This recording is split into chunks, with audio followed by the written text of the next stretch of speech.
Hola, buenas noches a todos. ¿Cómo están?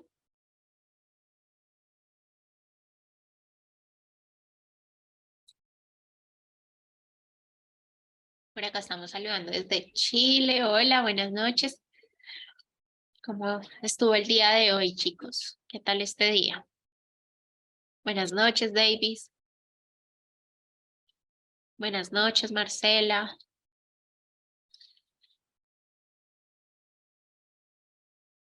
Buenas noches, Yajaira. Judy, buenas noches. Bueno, espero hoy hayan tenido un excelente día. Buenas noches, Josué. Buenas noches, Yesenia, Maye, Marta. Bueno.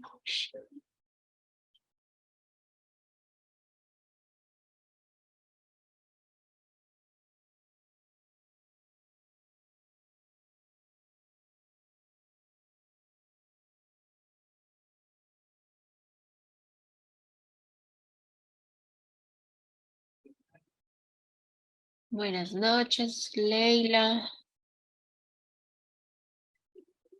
Me alegra, Leila. Buenas noches, Josbeli, Liliana, buenas noches. Liliana, el material les van a hacer envío por el grupo de WhatsApp. ¿Listo?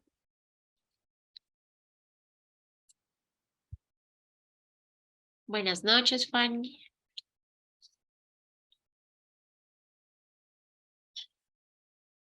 Bueno, me alegra mucho verlos, bueno, escucharlos, leerlos. Bueno, el día de hoy, antes de iniciar a explicar tema, eh, ayer nos hizo falta socializar uno de los casos, que si no estoy mal fue el caso número 2. Entonces me gustaría que alguno de los participantes del caso número 2 pues nos pudiera socializar, era el grupo que hacía falta, nos pudiera socializar un poco pues la socialización que hicieron ya internamente y la respuesta que dieron a cada una de las preguntas. Entonces, no sé si hay alguien que quiera activar el micrófono del grupo del que estuvo realizando el caso número 2 o si nos quieran proyectar algo frente a la resolución de ese caso.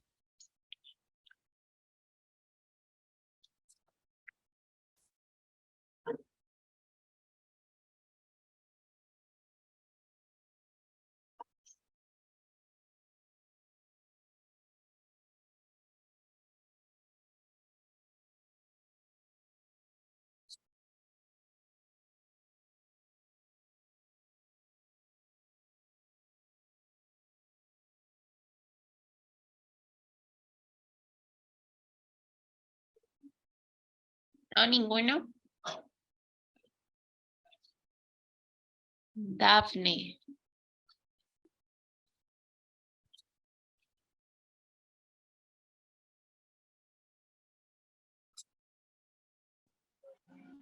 Buenas noches, profe.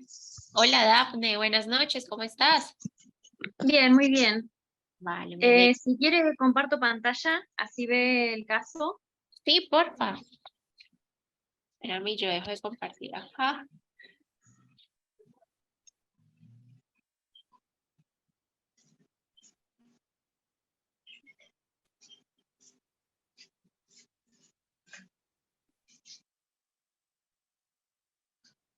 No sé si ahí se ve bien.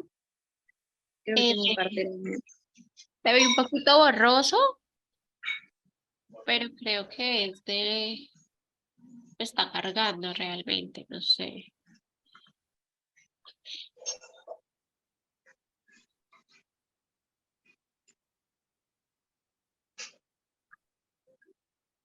Bueno, si quieren, leo el caso. Sí, Nuestro caso era una niña de 5 años, quien asiste en compañía de su madre. la cual refiere problemáticas relacionadas con la expresión verbal del menor. Le cuesta formular frases completas, le cuesta el seguimiento de instrucciones. Durante la sesión se muestra con dificultad de sostener la mirada. Le cuesta mantener la atención y seguir la instrucción. Se detiene a mirar cuando se le habla por un periodo muy corto de tiempo. La madre se muestra con tono de voz bajo, con pocas estrategias de abordaje de autoridad, se muestra triste de fondo y refiere que no sabe qué hacer y que ha intentado todo.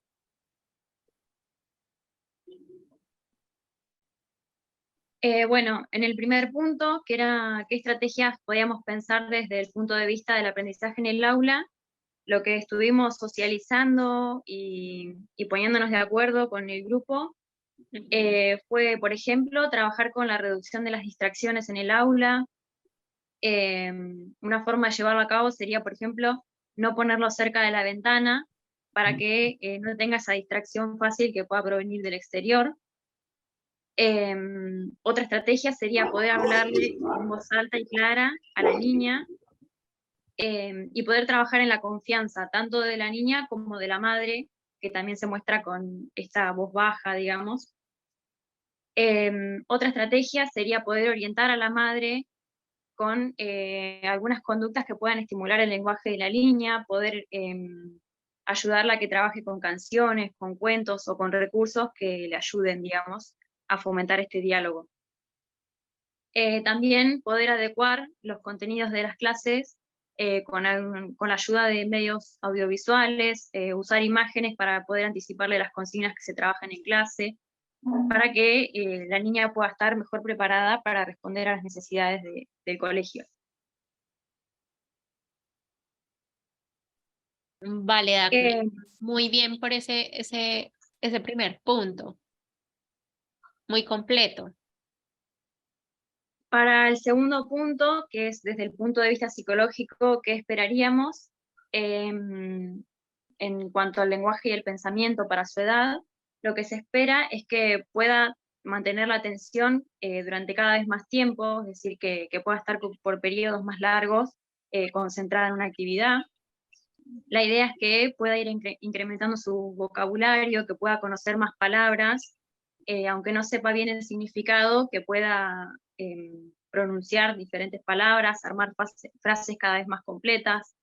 Además que empiece a construir ideas más abstractas, por ejemplo, el conocimiento de los números o de las nociones como el tiempo y el espacio. Por otro lado, lo que planteaban algunos compañeros es que en este caso esta niña, desde el punto de vista psicológico, podría presentar alguna frustración, enojo, aislamiento por no poder expresarse correctamente. Entonces, por esto es que pensábamos que sería muy importante trabajar en su seguridad y en su confianza en sí misma para expresarse mejor. Ok. Muy bien. Después, ¿en qué otros aspectos y dimensiones serían importantes para abordar el caso? Lo que planteábamos es que sería importante conocer la dinámica familiar, conocer cuáles son los gustos que tienen la niña y su familia, y poder trabajar con esa información que nos brinde la madre, por ejemplo, para que resulte más motivacional para la niña trabajar, que sean cosas que le interesen y que le gusten. Poder trabajar desde la empatía para que pueda tener mayor confianza con uno y consigo misma. Por ejemplo, usar juegos, imágenes, trabajar con la voz, para que tengan mejor vínculo con nosotros y llamar su atención.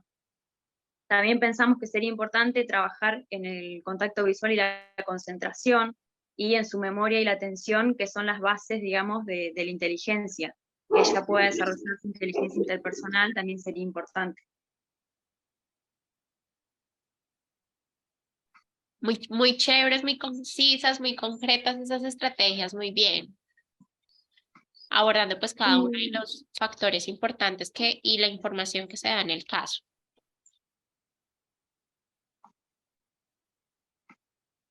por último, el punto 4 fue donde nos encontramos tal vez más complicados, porque no sabíamos bien cómo hacer para organizar el caso en este formato de algoritmo.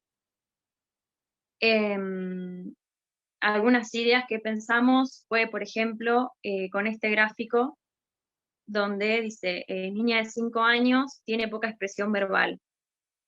¿Recibe estimulación? Si no recibe estimulación, entonces proponer estrategias para desarrollar su vocabulario, trabajar con láminas, por ejemplo, con onomatopeyas o para que forme oraciones. En caso de que sí reciba estimulación, evaluar lo que sería la atención, si se da correctamente y según lo esperado para su edad. En caso de que no se dé correctamente, entonces poder trabajar con su atención desde los sonidos, del uso de diferentes tonos de voz, con imágenes, con sonidos e incluso con instrumentos musicales. En caso de que su atención sí se dé correctamente, pasar a evaluar lo que serían los procesos afectivos y emocionales, a ver si ahí es donde se radica, digamos, su dificultad mayor.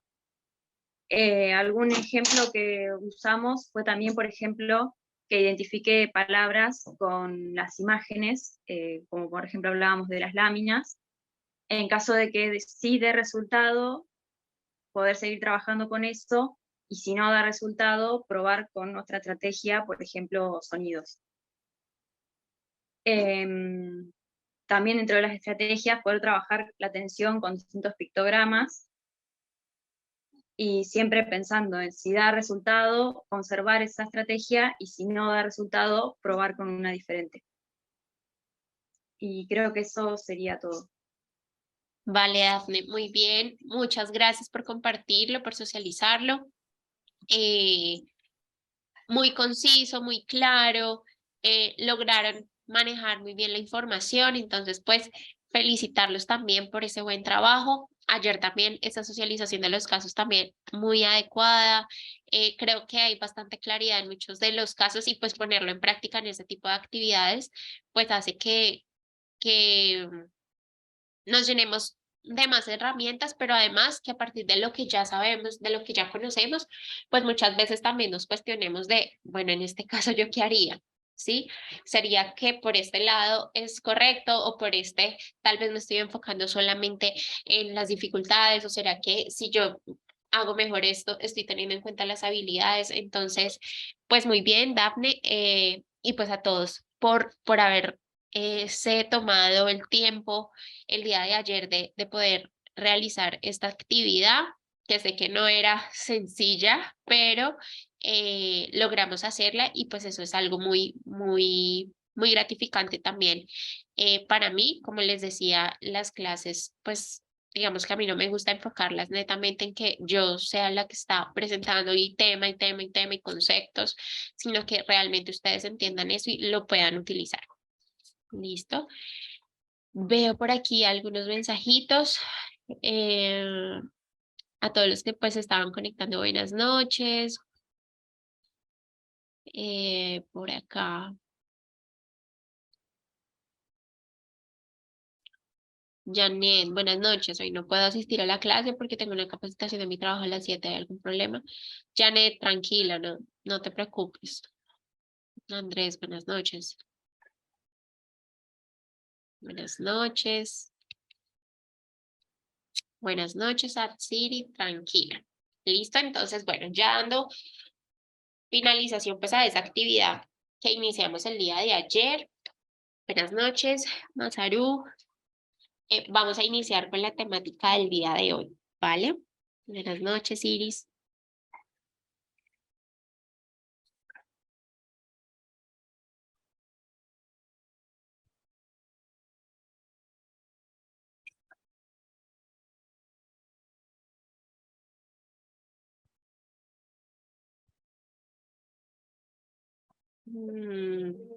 Aquí.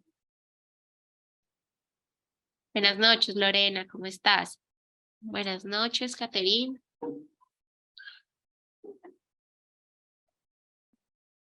Tranquila, Caterine, bienvenida. Igual vas a poder tener acceso a las clases, entonces tranquila. Listo. Espero que pues hoy puedas iniciar como tal ese proceso ya de formación, y pues puedas también aprender mucho, y pues poder también aportarnos mucho. Bueno, entonces, el día de ayer habíamos hablado de una de las habilidades básicas del pensamiento, que era la comparación, ¿cierto? Que básicamente pues consistía en que, que era ese establecimiento entre semejanzas y diferencias, ¿cierto? Entre personas, objetos, eventos o situaciones, y que obviamente esta comparación venía siendo una extensión de la observación, ya que pues para comparar pues tú requieres primero de realizar una observación, identificar elementos comunes, entonces pues digamos que se desliga una de la otra. Acá nos hablaban un poquito sobre las semejanzas, donde pues básicamente nos definen que se refiere pues a esas características que son similares o idénticas entre objetos o personas. Y pues importante poder implementar como esas estrategias de observación y poder tener una mayor precisión en esa identificación de semejanzas y diferencias. Pero además existen unos tipos de semejanzas. Entonces están las semejanzas absolutas, que básicamente consisten en que los elementos deben ser idénticos. Muchas veces pues es un poco difícil de encontrar, ¿no? Dos cosas que sean totalmente idénticas. Por ejemplo, dos gotas de agua o dos pelotas de golf. ¿Sí? Entonces a eso nos referimos con semejanzas absolutas, que sean idénticos. En cuanto a las semejanzas relativas, básicamente acá nos referimos a elementos que deben ser parecidos, pero digamos que se tiene en cuenta más qué tanto se parece, ¿sí? Por ejemplo, dos equipos de fútbol podemos comparar el número de jugadores, ¿sí? No quiere decir que sean totalmente idénticos, pero sí comparten un parecido, y es que tienen el mismo número de jugadores. La vestimenta o dos estudiantes, ¿sí? Si estudian, hacen tarea, participan en deportes, entonces es tener en cuenta que lo absoluto es que sea idéntico, lo relativo es que sea parecido, ¿sí? Que haya algo en común. También existen semejanzas intrínsecas. Básicamente estas están relacionadas con la naturaleza como tal de lo que se quiere comparar. Entonces, ejemplo, si todos son vegetales, si son semillas o si son animales, ¿sí? Entonces yo puedo coger un grupo de elementos y realizar como tal una comparación ya un poco más general. Regálenme en un momento.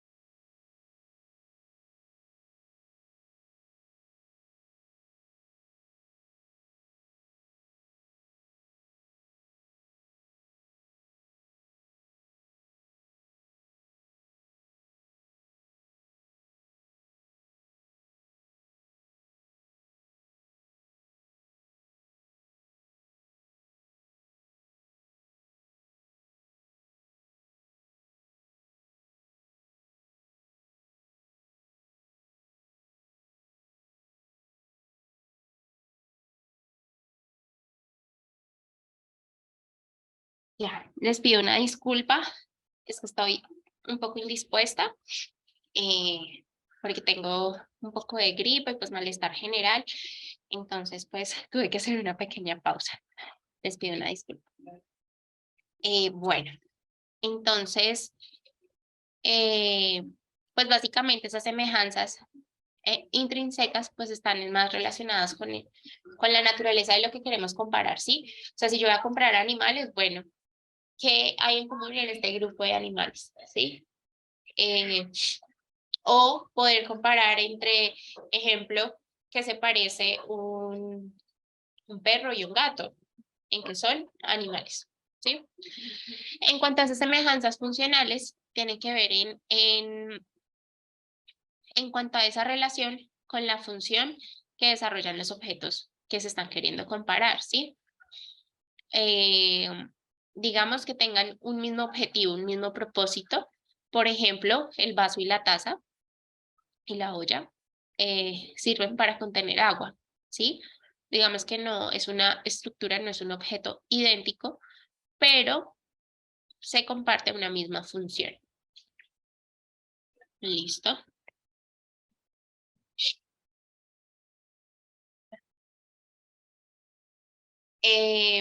Otro tipo de semejanzas son las implícitas y en este caso es cuando ya se sobreentienden.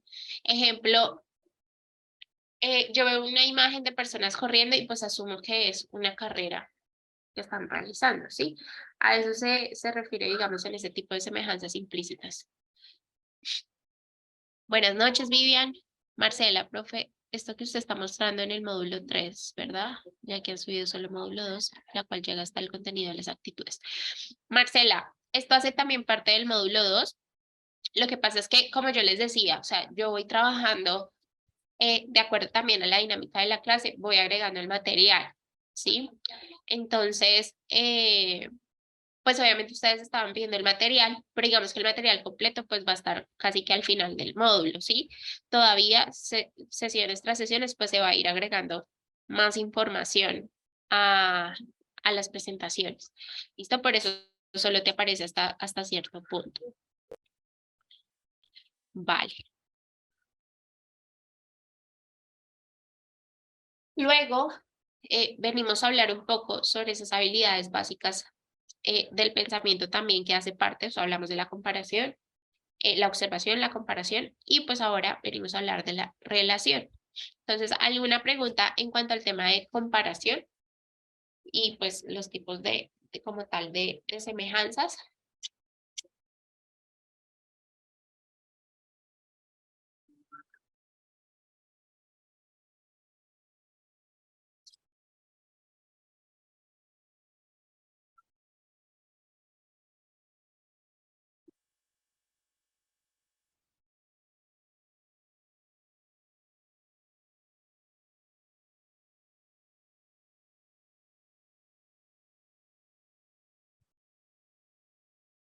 Vale, Marcela. Vale. Entonces, continuamos. Entonces, ya otra de esas habilidades básicas son la relación.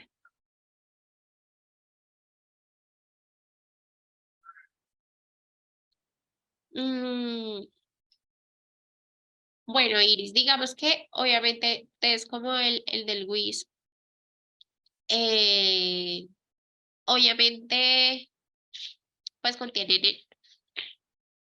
contienen varios de estos ítems, sí, y son cosas que pues obviamente se van a ir evaluando. Sin embargo, pues no sabría darte como una respuesta muy precisa porque la verdad no conozco a profundidad la estructura como tal de la prueba. ¿Listo? Pero claramente sí, ahí deben haber algunos de estos indicadores.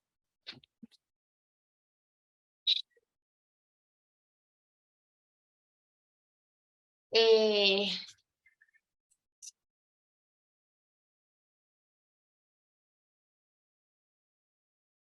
Hola, buenas tardes, Génesis.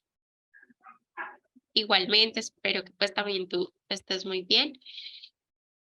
Bueno, en cuanto al concepto de relación, pues básicamente se refiere a un proceso mental en el que nos permite pues establecer conexiones, nexos, vínculos entre otras personas, objetos, eventos, situaciones. Recordemos que no hacemos referencia únicamente a los objetos, sino también a las situaciones a las que nos enfrentamos, a nosotros como personas. Sí, que obviamente pues no es un proceso que únicamente se dé con objetos. ¿Listo? Entonces acá ya se refiere un poco más a esa conexión, esa relación que yo establezco. Entonces acá en esta habilidad, pues se empieza a entender también como algo un poco más complejo, ¿no? ¿Por qué? Porque requiere que nosotros vinculemos la información, la relacionemos y muchas veces eso es lo más complicado. Hola, buenas noches, Signy. Vale, Iris.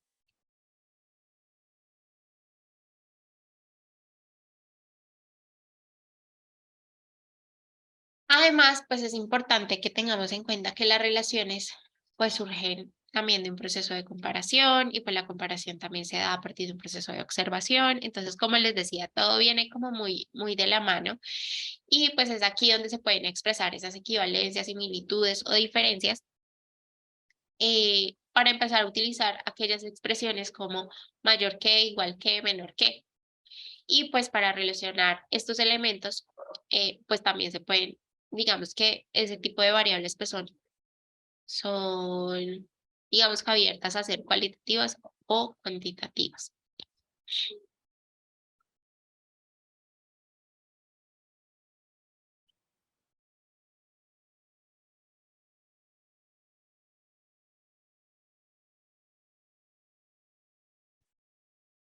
Otra de las habilidades básicas del pensamiento es la clasificación.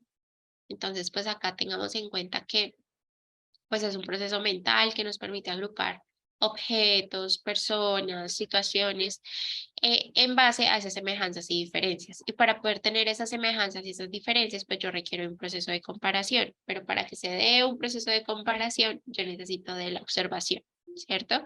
Y obviamente el poder agrupar, pues implica que yo relacione la información que estoy manipulando, ¿cierto? Entonces, volvemos a lo mismo.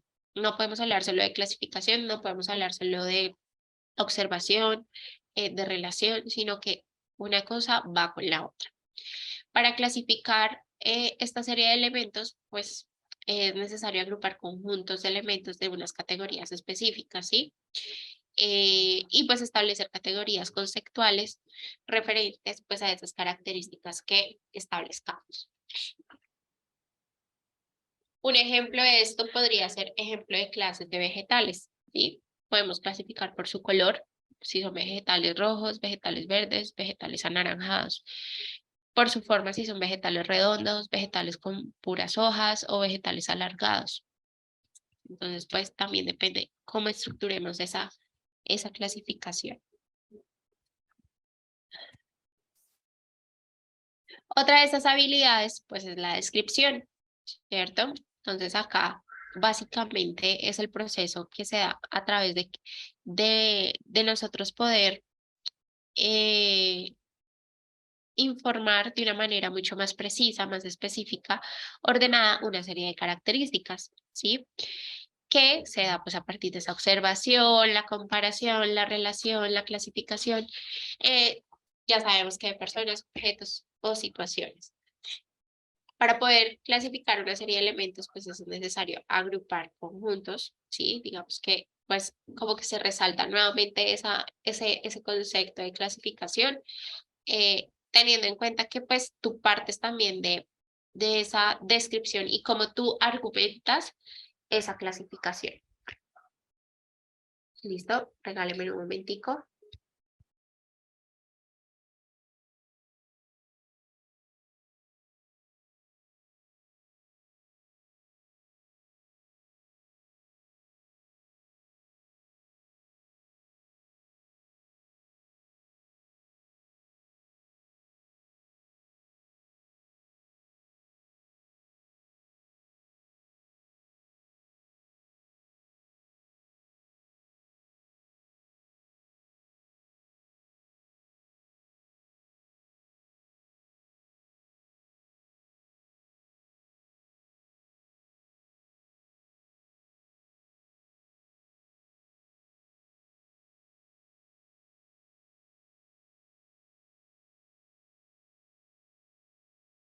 Perdón, ya regresé, qué pena con ustedes. Eh, Buenas noches, Wendy, bienvenida. Entonces, pues importante poder tener muy claros estos conceptos, ¿vale?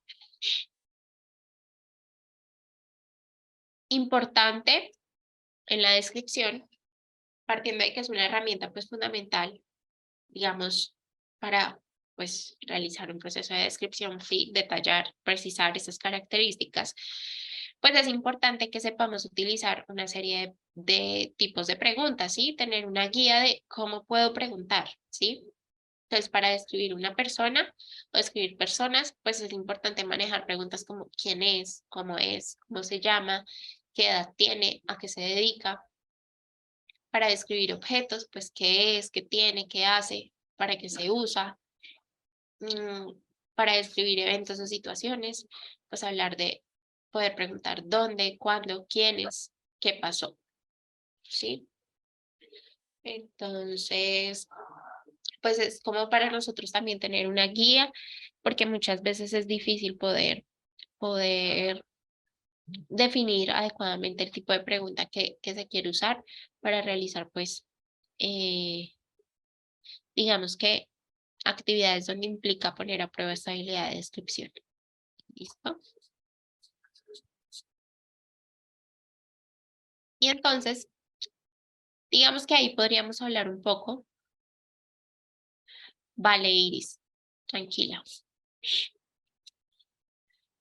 Digamos que pues ahí hablaríamos un poco de esas habilidades básicas de pensamiento. ¿Tienen alguna pregunta en cuanto a esas habilidades básicas? ¿Hasta dónde vamos?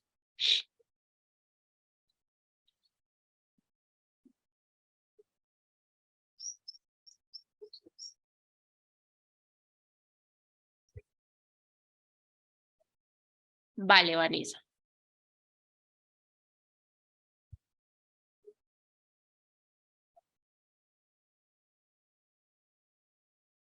Vale, Melissa.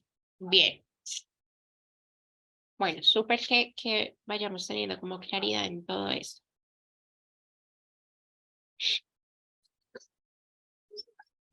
Bueno, entonces continuamos por acá con las habilidades superiores, vale y B, de pensamiento. ¿Listo?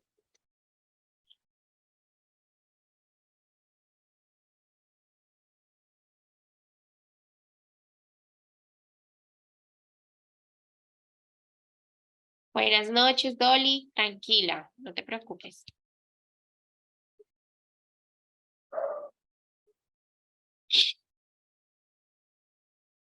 Listo. Entonces iniciamos hablando un poquito de esas habilidades superiores de pensamiento. Entonces es importante saber que estas habilidades superiores de pensamiento pues son procesos que lleva a cabo una persona con el objetivo de aprender, ¿cierto? Entonces, pues esto nos permite el desarrollo de todas esas capacidades intelectuales, obviamente muy necesarias, muy importantes. Y pues digamos que existen unas principales habilidades dentro de este grupo de habilidades superiores, ¿sí? Donde pues obviamente todas son muy importantes, pero digamos que yo trato de mostrarles como esas principales, esas más relevantes en todo ese proceso. Entonces, uno, pues es el análisis, que es, pues básicamente se refiere a poder distinguir, separar eh, las partes de lo más general hasta poder llegar, eh, digámoslo así, a lo más específico, ¿sí? Eh, entonces, pues esa habilidad creo que es una de las cosas que muchas veces les cuesta más a los jóvenes y pues es importante irla entrenando de acuerdo también pues a la exigencia y a la necesidad que los chicos y los niños van experimentando a lo largo de su vida, ¿sí? Obviamente la exigencia no va a ser la misma en el colegio a cuando estás en la universidad, ¿sí? O cuando ya eres un adulto que trabaja y pues la exigencia obviamente va a ser mayor.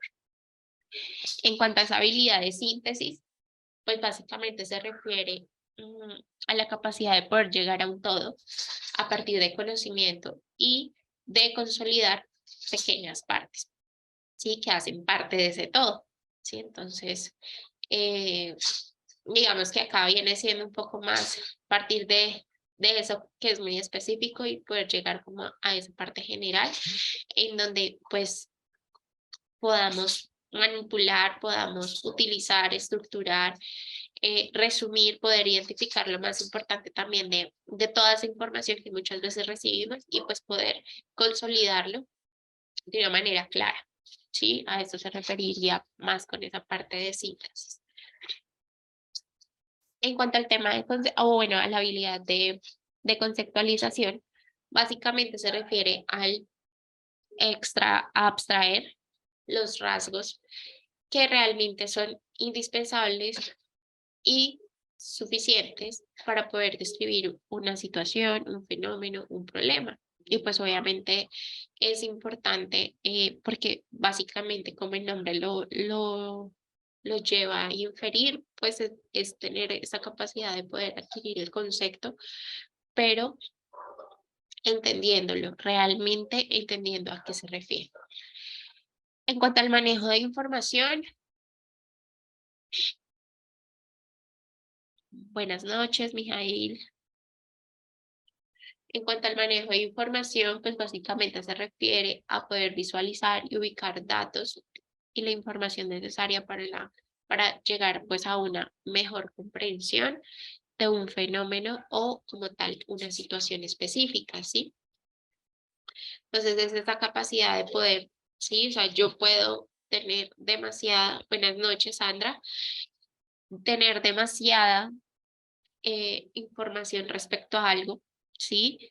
Pero es yo poder tener la capacidad de poder llegar al dato que necesito, a la información que necesito en ese momento y que me va a permitir tener también una adecuada comprensión o una adecuada expresión como tal de eso que estoy pensando, ¿sí? Obviamente en estos casos pues se requiere también de tener ese conocimiento previo frente a la temática o a la situación que se esté presentando. También podemos hablar del pensamiento sistémico, ¿sí? Donde pues básicamente se refiere a esa capacidad para nosotros poder visualizar cómo un sistema de elementos constituye de una situación o un fenómeno, ¿sí? Entonces poder tener en cuenta esto como un todo que forman parte de cosas un poco más grandes y que estas pues pueden ser descompuestas también en cosas pequeñas, ¿sí?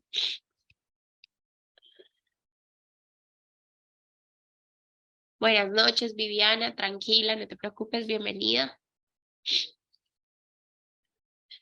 En cuanto al pensamiento crítico, pues básicamente consiste en tener la capacidad de pensar por cuenta propia, ¿sí? Poder analizar, evaluar la misma consistencia, la misma elaboración de nuestras propias ideas, de lo que leemos, de lo que escuchamos, de lo que observamos, ¿sí? Porque es a partir de eso que también, pues llegan esos pensamientos, ¿no?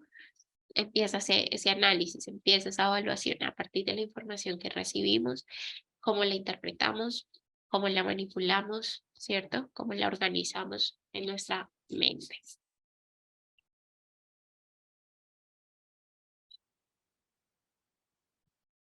También podríamos hablar eh,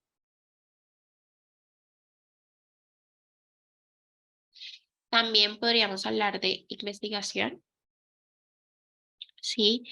Donde, pues obviamente es una de las habilidades muy importantes, eh, que básicamente pues se refiere en poder plantear interrogantes respecto a algo, ¿sí? De poder crear esas hipótesis precisas, basarnos en modelos conceptuales, ¿sí? A partir pues de todo lo que se viene estudiando, creando, poder producir, recopilar datos e información pues con un propósito y es poder verificar, poder tanto verificar digamos un modelo conceptual como poder comprobar una hipótesis que digamos es como lo que se rige mucho en la parte investigativa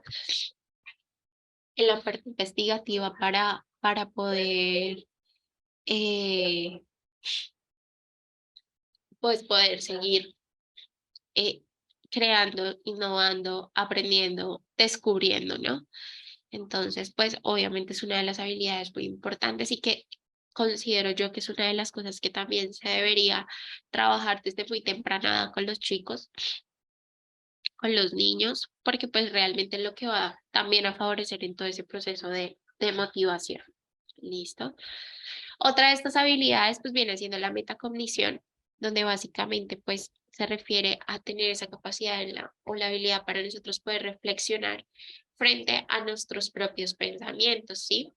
Donde pues incluye la planeación antes de una tarea, ¿sí? El monitoreo que yo hago durante una tarea y la autoevaluación al terminarla, ¿sí? Esto es muy importante, sobre todo cuando se está trabajando con chicos adolescentes, ¿cierto? ¿Por qué? Porque digamos que en esa etapa o en esa edad, pues para ellos es bastante complejo eh, poder entender que hay unas necesidades, ¿sí? Usualmente el adolescente dice, yo estoy bien, yo no necesito esto, como hay otros que realmente son muy conscientes, pero digamos que la gran mayoría, pues realmente les cuesta, ¿no? Les cuesta el poder entender y ser consciente de su propio proceso. Entonces, digamos, desde mi experiencia pasado, que muchas veces llegan eh, a terapia porque hay una dificultad en el proceso comprensivo, porque obviamente muchas de esas habilidades pues están muy poco estimuladas, ¿sí? Porque empiezan también a ver el colegio como la obligación de tengo que ir por cumplir, ¿sí? Pero ¿dónde está esa motivación, sí? Ah, es que a mí me enseñan eso y pues realmente yo no veo que eso sea necesario, eso para mí, para mi vida, ¿eso para qué me va a servir, sí? Es lo que usualmente te dicen. Entonces, obviamente en este punto, pues todavía como que no lo dimensionan de esa manera, de esa relevancia. Pero entonces cuando se enfrentan a una universidad es cuando te cuestan mucho más las actividades, cuando eh, muy probablemente lleguen a desertar en algún momento porque finalmente lo intentaron 1000 veces y fue muy difícil, ¿sí? Como puede pasar que en medio del esfuerzo pues se vaya entrenando la habilidad y pues vaya logrando también ir avanzando con muchísima más dificultad, pero va avanzando, ¿sí? Entonces es importante poder trabajar esta metacognición con los chicos. Yo digo, pues obviamente principalmente con la parte de chicos adolescentes, pero obviamente no es algo que netamente se trabaje con ellos, porque es la manera en la que ellos entienden qué es lo que yo necesito para desarrollar esta actividad bien, cómo lo estoy haciendo, realmente lo estoy haciendo bien, eh, siendo consciente de mi proceso y pues finalmente poder tener esa autoevaluación. ¿Cómo te sentiste? ¿Cómo lo hiciste? ¿Te parece que pudiste haber hecho algo mejor? ¿Te parece que te esforzaste? Sí. Entonces es entrar a trabajar mucho esa metacognición con ellos. Andrés, creería yo que eso viene siendo a lo largo de la vida. Realmente, o sea, obviamente se empieza a ver un proceso en el que se desarrolló esas habilidades, pero no es algo que tú digas se desarrolló en la primera infancia, no, porque eso realmente se va desarrollando a lo largo de la vida eh, y pues se va entrenando cada vez mucho más este tipo de habilidades. Entonces, digamos que yo lo establezco mucho como algo muy indefinido, incluso es algo que incluso se da desde o sea, se da incluso hasta la adultez, ¿sí?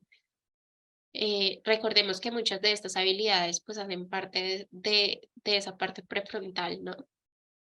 Y el desarrollo a nivel prefrontal se desarrolla hasta la adultez, ¿sí? Puede ser aproximadamente, bueno, es que no recuerdo bien la edad que establece la teoría, pero casi que hasta los 21 años, 22, 21 22 años, se desarrolla parte de esa área prefrontal, donde obviamente pues se encuentra la gran mayoría de estas habilidades que estamos hablando. ¿Listo? Entonces es importante tener en cuenta eso, Andrés. Leila, profe, qué pena, me falló el internet, se va y viene y me dice que es problema de Movistar. Vale, Leila, no te preocupes, tranquila.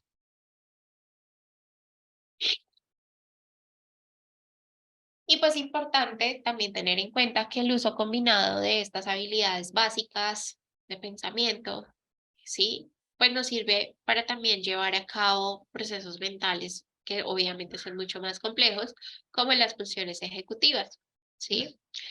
Entonces, ¿a qué nos lleva esto? Pues que a estos procesos cognitivos de alto orden, pues nos dan la opción, nos permiten como seres humanos podernos adaptar a situaciones complejas y novedosas, ¿sí? Obviamente eso se relaciona también mucho con esa flexibilidad, ¿no?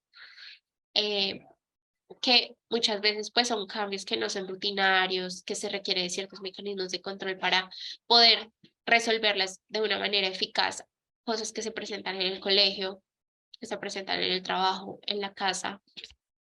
Y pues realmente son estos procesos cognitivos los que nos permiten dar una respuesta coherente, dar una respuesta acertada en muchas de estas situaciones. Nivel dice, profe, Josué le ha preguntado 4 veces sobre la habilidad de relación. Al parecer usted no ve su pregunta, por eso me atrevo a comunicarse. Y Bel dice, sí, la verdad no veo la pregunta, no me aparece. Ok, acá arriba. Ok, regálame un momento, voy a revisar acá los comentarios. Josué, listo, te encontré. Discúlpame, Josué. Gracias por avisarme. Listo. La habilidad de relación, ¿en qué edad se da? Sí, me lo preguntaste muchas veces, discúlpame.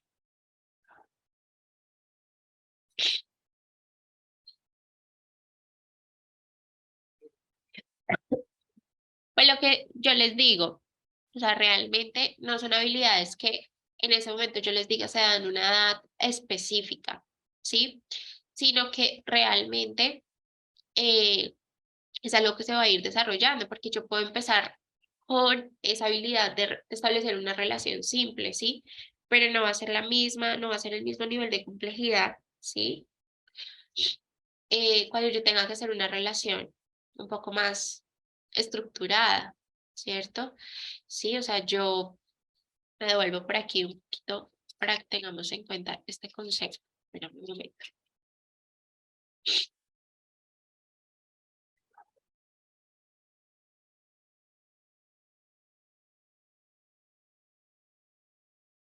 Mira que acá nos hablan un poco sobre poder establecer esas conexiones, esa relación, ¿cierto? Sí, y como lo mencionamos ahí, pues viene siendo algo mucho más complejo, porque es la manera en la que tú relacionas la información. Entonces, es algo que obviamente se va a dar desde muy temprana edad, ¿sí? Porque cuando tú empiezas a estructurar tu lenguaje, tú empiezas a relacionar esta información, empiezas a entender el vínculo que tiene la persona, el objeto, la situación, ¿sí? Frente a un acto comunicativo, frente a la exposición que tú tengas, pero esa relación que tú vas adquiriendo y esa capacidad para relacionar esto, pues cada vez va a ser mucho más eh, compleja a medida que creces. Entonces, pues obviamente empieza desde muy temprana edad, es algo que se empieza a desarrollar, empieza desde algo muy básico, ¿sí? Y obviamente como lo hablamos, pues se requiere de esas habilidades básicas que digamos que van en ese orden, pero no quiere decir que se desarrolló primero una y luego va la otra, no, sino que todo va en conjunto y de una manera progresiva. ¿Listo?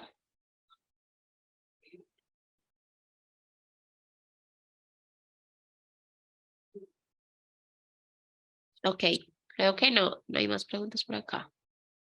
Andrés, bueno, bien. Si te contesté tu pregunta, Josué, claro ahí.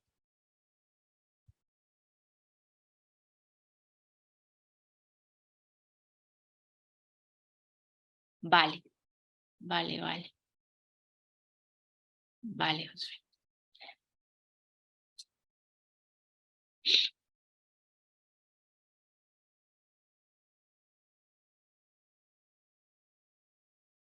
Sí, Viviana, digamos que, o sea, lo que quiero que con lo que ustedes se queden, porque no es como que uno diga, uy, a esta edad ya se debe dar estabilidad de relación o estabilidad de observación, obviamente, pues se va a ir evidenciando mucho más. a medida que el niño crece. Pero sí, es algo que se va a ir desarrollando esas habilidades y se va dando también la capacidad cognitiva del niño, ¿sí?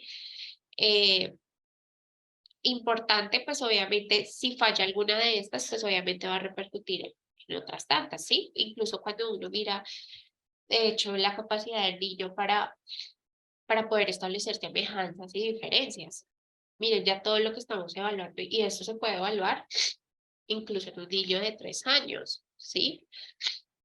Pero yo no voy a esperar que el niño de 3 años que me identifica esas semejanzas y diferencias lo haga de la misma manera que lo puede hacer el adolescente o que lo puede hacer el adulto, ¿sí? Porque la relación que él me establezca va a ser diferente. El argumento que él me dé va a ser diferente, la comparación que me haga probablemente sea diferente, ¿sí? Entonces sí, es algo que se va dando progresivamente. ¿Listo?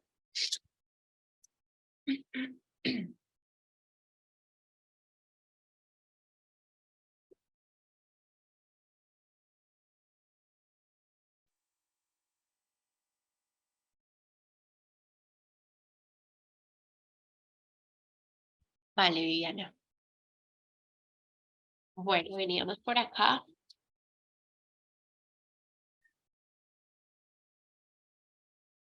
Creo que íbamos por aquí, donde pues hablamos de que obviamente esos procesos cognitivos de alto orden, pues son realmente los que nos permiten dar una respuesta a situaciones cambiantes, ¿sí? Porque es a lo que estamos expuestos. Claro, existen unas actividades, unas rutinas, pero hay muchos factores que muchas veces no podemos controlar, ¿cierto? Y pues eso es lo que nos permite también dar una respuesta, ¿sí? eh, una respuesta acertada, una respuesta en la que yo ponga a prueba esa planificación, donde yo ponga a prueba esa observación. Sí, procesos que obviamente no es que uno diga voy a observar, voy a planificarlo, no, es algo que sea casi que automático, ¿sí? Y pues eso va de acuerdo también a la capacidad y el desarrollo que tenga cada una de las personas frente a este tipo de habilidades. Otras variables que son importantes en el pensamiento, memoria de trabajo, sí, que básicamente pues a esto lo que nos indica o nos lleva es que es la habilidad que tienen las personas al momento obviamente de manipular la información, pero es la que nos permite almacenar de manera temporal y mantener esa información en la mente para poder llevar a cabo alguna tarea, ¿sí? Ejemplo, poder manipular o por ejemplo lo que ustedes hicieron el día de ayer a partir de una información específica o si yo en este momento les dijera tengan presente este concepto porque luego vamos a realizar una actividad de relacionar conceptos. Entonces ustedes estarían poniendo a prueba esta memoria de trabajo. ¿Listo? Otra de estas variables de pensamiento es la inhibición, que básicamente se refiere a la habilidad de poder suprimir intencionadamente respuestas que se dan, ¿sí? De una manera automática cuando es necesario. Ejemplo, cuando vemos un niño que puede llegar porque también digan, no, es que mira, es un niño agresivo. O sea, si hacen algo que no le gusta, entonces él te pega. O sí, donde está esa conducta también o esa habilidad para poder inhibir ciertas conductas, ¿sí? A mí me puede molestar que mi hermana haga algo en específico que a mí no me gusta, pero no por eso yo voy a reaccionar de la manera que la respuesta que me generen mis emociones, ¿sí? Entonces es tener también esa capacidad de poder suprimir ese tipo de respuestas que a veces pues necesitamos también regular. En cuanto a la flexibilidad cognitiva, pues es la capacidad que tenemos para poder cambiar, alternar entre diferentes perspectivas, sí.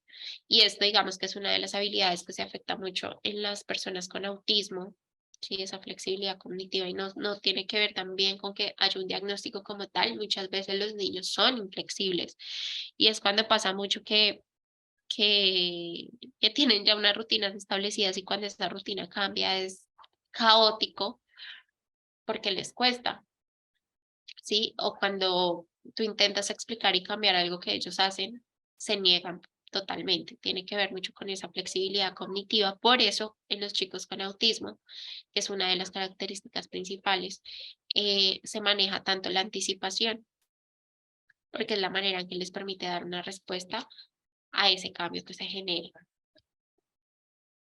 ¿Listo? Por aquí. A ver.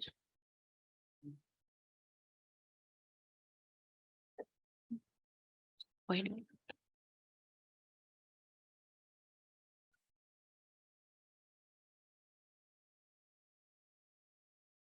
Josué. Sí, digamos que es un poco difícil. Muchas veces la gente, cuando tú empiezas a entender cómo funciona el cerebro de los niños con autismo, o sí, que tengan esta condición, pues realmente se vuelve un trabajo muy productivo, un trabajo muy bonito. Pero cuando tú no conoces como tal este funcionamiento, pues obviamente se vuelve algo supremamente tedioso, difícil, no solo para ti, sino también para el niño. Y no quiere decir en que si es un niño con un nivel de funcionalidad bajo, pues yo no voy a esperar que el niño me haga cosas de un niño con un alto funcionamiento, ¿sí? Pero yo puedo entender qué es lo que él puede llegar a hacer o lograr y cómo yo doy respuesta a eso, ¿sí? Entonces, es básicamente eso, o sea, hay muchos profesionales, y digamos que no desmerito la opinión de otros profesionales, pero sí me parece importante poder tener en cuenta eh, que tú no puedes definir por tu percepción únicamente, sino que para eso hay un proceso de valoración, para eso también hay un manual diagnóstico. eh, sí, o sea, tenemos el DSM-5, que obviamente es muy importante poderse uno también informar y saber, ok, entender qué es lo que pasa, sí, porque usualmente la gente crea estigmas, ¿sí? Ah, es que tiene autismo, entonces no hace contacto visual. No todos los niños con autismo evitan el contacto visual. Hay chicos que presentan ecolalia, por ejemplo, hay otros que no.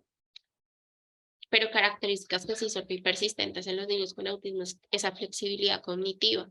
Entonces, por eso con ellos se maneja tanto la anticipación, porque es muy difícil, como son tan concretos, como es tan difícil poder, eh, esa comprensión del contexto es baja.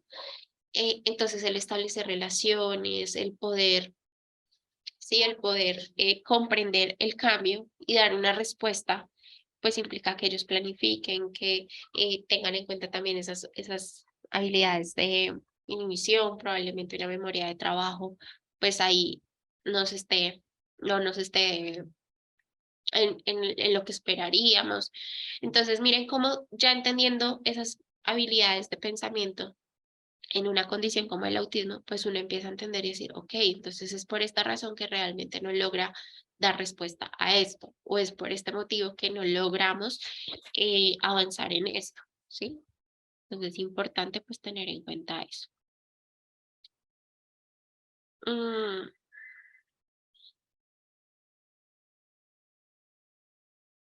Josué, digamos que trabajar esa inflexibilidad cognitiva con ellos, pues yo sugiero mucho trabajar,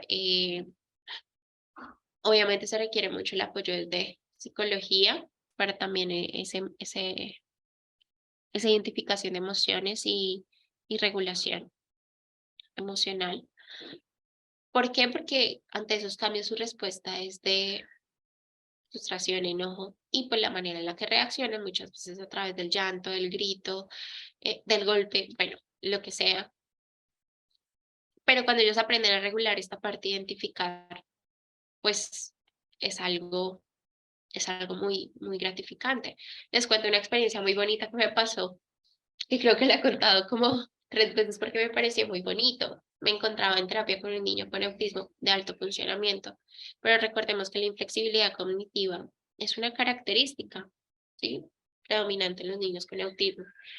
Entonces, el asumir esos cambios frente a situaciones que inevitablemente uno no puede controlar, por ejemplo, la lluvia, ¿sí? Entonces estaba en terapia conmigo y empezó a llover.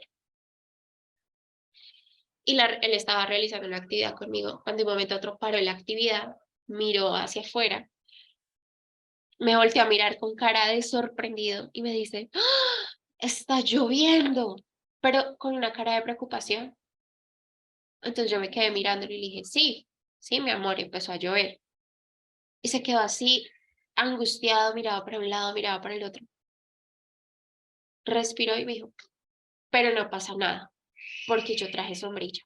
Entonces no me voy a mojar. Miren cómo a través de obviamente un proceso terapéutico, porque eso no es que se logre de un día para otro, pero cómo él logra dar, flexibilizar ese cambio, ¿sí? Que se dio de un momento a otro, ¿sí? Que muy seguramente en un proceso inicial pues hubiera llorado, se hubiera, no sé, hubiera entrado en crisis porque había empezado a llover y no estaba lloviendo, ¿sí? Entonces, cosas como esas.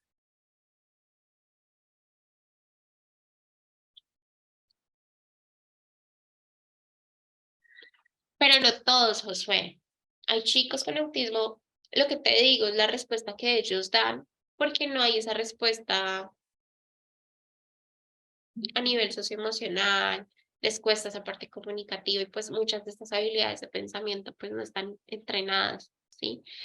Entonces, es también lo que se puede lograr con ellos, ¿sí? Tú partes de un inicio, pero logras avances muy significativos muchas veces en esos casos que uno dice, "Uy, es un caso muy difícil, pero también interesante y se pueden lograr avances, así sean pequeñitos, pero por pequeñitos que sean, son significativos. Para ahí cada uno tiene sus peculiaridades. Quien no conoce cómo funciona el cerebro autista se le hace muy difícil, pero es un trabajo muy gratificante. Ellos le van enseñando a uno cómo trabajarlo. Sí. Y tú empiezas también a conocer los intereses. Ellos funcionan también igual. O sea, un niño eh, que no esté en una condición de autismo, pues realmente también tú lo trabajas por sus intereses. Lo que pasa es que pues de pronto esa flexibilidad es un poco más, sí, se da mucho más fácil, habilidades de pronto a nivel de pensamiento pues mucho más entrenadas, entonces se generan respuestas diferentes, pero no es algo tampoco imposible, o sea, lo que tú dices es muy cierto, Sara, y tú aprendes a conocerlos y ellos te enseñan cómo trabajar. Yo recuerdo mucho la primera vez que yo trabajé con un niño con autismo, me agobié por completo, me asusté mucho porque pues es cómo respondo, ¿sí? ¿Qué hago? ¿Cómo hago para interactuar? Realmente ese era mi temor, ¿cómo hago para interactuar con él? ¿Sí? Porque si era un niño que no me miraba, que no me respondía, que realizaba un juego individual, que se intentaba interactuar, lo que hacía era voltearse, ¿sí? Entonces, pero cómo tú atraes la atención también de él, ¿sí? Cómo logras también observar y dar una respuesta frente a lo que él está realizando que le causa interés. Entonces, sí, realmente digo yo que es un proceso también de entrenamiento para saber trabajar con los chicos con autismo. Fanny, tengo en mi familia dos mellizos con autismo. Uno de los niños tiene conexión con el mar y el otro con Dios, pero son muy diferentes en sus aptitudes. Sí, eso es muy cierto, Fanny. O sea, decir es que todos los niños con autismo, ejemplo, son, digamos, son agresivos. No aplica, no todos son agresivos. Cada niño es un mundo diferente. Y yo creo que el autismo es un espectro, o sea, el trastorno del espectro autista es tan grande que realmente es súper complejo. Tú puedes decir, no, es que hay algo que todos tienen. No, hay cosas que unos tienen y otros no, y se ve reflejado en esa respuesta. Incluso hay chicos que tú valoras y son niños con autismo de alto funcionamiento, que muchas veces pasan desapercibidos. Incluso ha llegado gente a la adultez y se identifica el trastorno del espectro autista en la adultez. Y realmente es porque obviamente en cada ciclo vital se generan cambios, ¿sí? Entonces imagínense un adulto intentando entender por qué No sé, porque tengo que darle la mano a mi novia. No me gusta, o sea, sí, es algo que no le agrada, que no entiende, pero llegar a la adultez y enfrentarte a ese tipo de situaciones y chocar con ese tipo de situaciones que para nosotros pueden ser tan simples, pues es lo que uno empieza a ver y decir, acá hay algo, hay unas características, ¿sí? O esos rasgos dentro del espectro autista. Entonces, depende también la funcionalidad.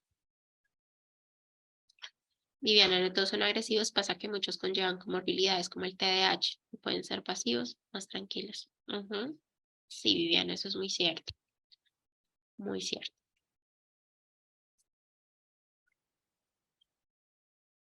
Bueno, quiero hablarles un poquito también sobre esas habilidades emocionales, ¿cierto?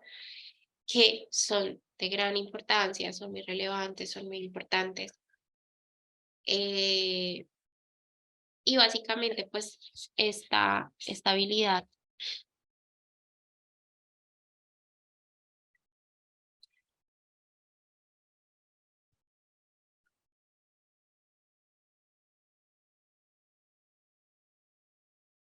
ok, por aquí. Leila, ¿qué debemos hacer cuando un niño con autismo se pone muy agresivo? Bueno, Leila, digamos que uno, pues, es poder identificar qué causó esa respuesta, ¿sí? O sea, a veces cosas tan simples que nosotros podemos llegar a hacer puede causar esa respuesta en los niños, ¿sí? ¿Por qué? Porque no está esa inhibición, porque no está eh, esa respuesta a nivel, adecuada a nivel socioemocional, ¿sí? Entonces, si estoy enojada, pues yo te pego, porque sentí enojo, porque me quitaste algo que yo quería, porque me dañaste algo que yo estaba haciendo. Acuérdate que son inflexibles, ¿sí? Entonces, que tú les impongas, pues vas a chocar con ellos. Entonces, es saber también manejar la anticipación con ellos. Uno, por eso es importante saber qué le causó esa respuesta. Sí, porque ellos no es que te vieron y te van a golpear inmediatamente, no. Simplemente que pues algo les ocasionó eso. A veces son tan sensibles a los olores, por ejemplo, que un olor, puede ser incluso tu perfume le puede generar molestia. Que también puede ser que son tan sensibles a nivel eh, digestivo y bueno, todo este tema con la alimentación, que ellos son muy fluctuantes en ese proceso. Entonces, imagínate a alguien que no está en condición de autismo, ¿sí? Que te puede expresar, estoy maluco porque, no sé, sufro del colon, porque sí, pero un niño con autismo que presente eso y que no te lo sepa expresar o que genere esa incomodidad, incluso un niño que no tenga autismo, pues se genera ese malestar y muchas veces no nos damos cuenta de ese tipo de cosas. Entonces, uno, identificar la causa. Dos, poder validar lo que el niño está sintiendo, ¿sí? Tres, pues hacer ese proceso de contención emocional. Eh, darle la oportunidad de que él pueda expresar lo que está sintiendo, sí. Obviamente tampoco es que coja todo a golpes o que dañe todo, pero sí poder hacerle entender, ok, estás enojado, sí, poder ayudarle a entender lo que está sintiendo y la respuesta que podríamos tener. Depende también el nivel de funcionalidad del niño, ¿sí? Va a ser mucho más complejo con un niño con autismo de baja funcionalidad, ¿sí? ¿Por qué? Porque pues es difícil sacarlo de ese espectro, ¿vale? Acuérdate que ellos es como si se desconectaran de su entorno. Entonces, pues obviamente ante una emoción fuerte de enojo, pues va a ser mucho más difícil. Sí, pero es importante, pues obviamente, digo yo, hacer todo ese proceso de contención emocional, hacer el acompañamiento y pues manejar las estrategias, ya teniendo clara qué generó esa respuesta, pues que tú puedas manejar la anticipación, puedes manejar modelamiento, puedes manejar lo que veas tú que se adapta más a la forma en la que puedas interactuar con él. Lo relevante del síndrome autista es la dificultad que ellos nos muestran frente al proceso de socialización e interacción con el otro. La invitación es ver a nuestros niños más allá del rótulo diagnóstico dado y verlos posicionarlos como sujetos y sujetos de derechos con sus particularidades. Eso es muy cierto, Lucy. Es muy cierto. Muchas veces lo que hacemos con los diagnósticos es etiquetar. Sí, realmente el diagnóstico, uno te ayuda para poder establecer, digamos que unos criterios, unas necesidades específicas y poder orientar pues el plan de tratamiento. Realmente esa es como la función del diagnóstico. Pero ¿qué pasa? Pasa mucho que incluso los propios papás, o sea, hay papás que yo he escuchado, no, es que yo quiero sacar a mi hijo del colegio porque es que en el salón hay un niño con autismo, pues a mí la verdad no me gusta que ellos estén ahí en el salón, ejemplo. Pero ven, espera, el niño que le ha hecho a tu hijo o interfiere en su proceso de aprendizaje. No, pero es que de pronto empieza a hacer sonidos o ciertos movimientos y pues no, me asusta a mi hijo. Ven, porque a lo mejor haces un proceso en donde le ayudes a entender que todos somos diferentes, ¿sí? Porque es que él no va a encontrar todo el tiempo personas como él, que sean idénticos, ¿sí? Sino es también como nosotros desde muy pequeños les enseñamos a los niños que todos somos diferentes y que todos tenemos habilidades diferentes. Y no porque, "Ay, es que él tiene algo y por eso él es así". No, puede que sí, que haya unas características correspondientes a un diagnóstico y que se deban hacer ajustes, pero es importante respetar a esa persona que tiene un diagnóstico, pero respetarla y valorarla como persona. Dolly, los niños con espectro autista suelen tener disfunción sensorial, por lo que cosas como luces brillantes, compañeros gritando o el sonido del timbre pueden ser estímulos abrumadores que desencadenan ansiedad extrema o conductas autistas como agresividad o lastimarse a sí mismos. Por eso ellos se sienten más seguros con sus actos o el estar solito cuando están en grupo. Exacto, Dolly. Ahí va también muchas veces de respuesta agresiva. O sea, si yo escucho que mi compañero acá al lado está gritando, pues yo puedo tener la capacidad de decir, oye, no grites, estás gritando muy fuerte. Él no lo va a hacer. Muy seguramente en medio de su estrés, su ansiedad, su respuesta frente, porque es que cuando hay una hipersensibilidad, digamos a nivel auditivo y ponen un ruido muy fuerte, pues mi reacción va a ser taparme los oídos, tratar de quitar el sonido o el ruido que me está molestando. Entonces, la respuesta que muy seguramente el niño puede llegar a tener es empujarlo, pegarle, porque sabe que va a parar de hacer el sonido. Entonces, obviamente, es importante pues también conocer, ¿sí? Las características, la funcionalidad, la respuesta que nuestro niño da a diferentes entornos. Ejemplo, hay papás que dicen, no, mira, yo a un centro comercial no lo puedo llevar porque es mucho ruido. Bueno, entonces ponle unos protectores auditivos que aíslen el ruido y ya. Y lo hacen y dicen, no, súper bien, el niño funciona muy bien, logramos ir, logramos comer, logramos, sí, entonces realmente es conocer al niño, conocer para tú hacer las adaptaciones.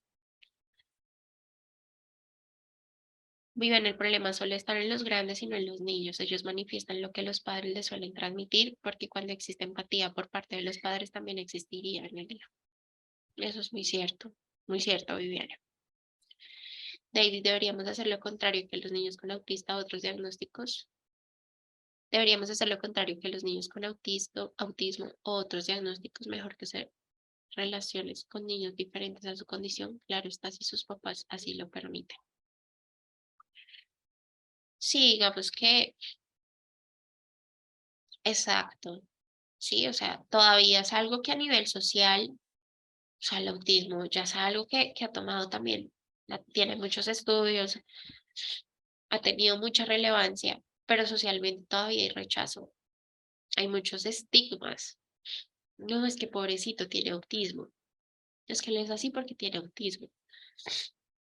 No etiquetemos así, no le enseñemos eso a los niños, enseñémosles a que hay que respetar la diferencia. Todos somos diferentes. Era algo que también se presentaba mucho, incluso todavía se presenta. ¿sí? Que los niños tengan una respuesta de rechazo frente a otro niño que sea de piel oscura, ¿sí? Todavía pasa. Y podríamos decir que eso viene de tiempo atrás, ¿no? Pero todavía pasa. Y es lo que nosotros como adultos le transmitimos a ellos. Entonces es importante ahí nuestro rol.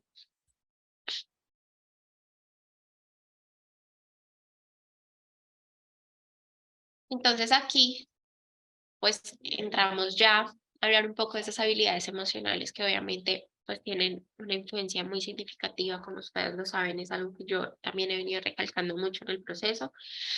Y es que las habilidades emocionales es las que nos permiten, bueno, monitorizar las emociones, los sentimientos propios y ajenos para pues poder discriminar entre ellos y para usar pues esa información que nos permita guiar, manejar nuestros pensamientos y acciones. ¿Listo? Entonces, para esto, pues es importante tener en cuenta estos elementos: la generación de sentimientos, la comprensión y conocimiento de las emociones y la regulación de las emociones. ¿Listo? 3 elementos claves en esas habilidades emocionales. Importante tener también muy presente que la inteligencia emocional se puede trabajar introduciendo en las aulas la educación emocional, ¿sí? O sea, es algo importante, ¿sí? Que incluso puede llegar a ser mucho más importante que las matemáticas, que la clase de castellano, porque es lo que te permite ser. Entonces es importante pues tener eso en cuenta. También pues obviamente introduciendo programas de desarrollo de esas habilidades, competencias emocionales, y que uno de los modelos pues más actuales para hablar de ese desarrollo de competencias emocionales es el de Rafael Vizquerra del 2007, donde aparecen las 5 competencias o habilidades emocionales, que son las que tenemos por aquí, donde está la conciencia emocional, la regulación emocional, la autonomía emocional, la competencia social y las habilidades de la vida y el bienestar. Cuando hablamos de la conciencia emocional, pues básicamente nos referimos a esa capacidad para nosotros poder tomar conciencia de nuestras propias emociones y de la de los demás. Dentro de esa conciencia emocional, pues se trabajan los siguientes aspectos. Uno, que podamos tomar conciencia de nuestras propias emociones, ¿sí? Dar nombre a las emociones y poder comprender las emociones de los demás, ¿sí? Para nosotros poder dar también importancia a nuestra relación entre emoción, ¿sí?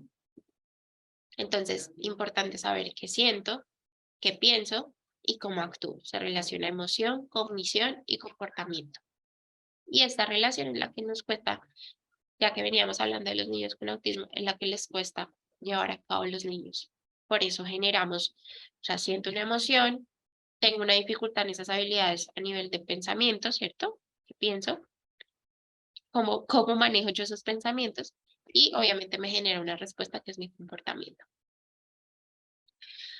Ya cuando hablamos un poco de esa regulación emocional, pues básicamente lo que nos referimos es tener esa capacidad para nosotros controlar, manejar las emociones de forma adecuada, y dentro de ellas pues trabajaríamos habilidades como esas expresiones emocionales, la regulación de las emociones y los sentimientos, el afrontamiento, autogeneración de emociones positivas, que digamos que no es, o sea, tampoco es eh, establecer emociones negativas o positivas porque no las hay. O sea, no es negativo que tú sientas tristeza, ¿sí?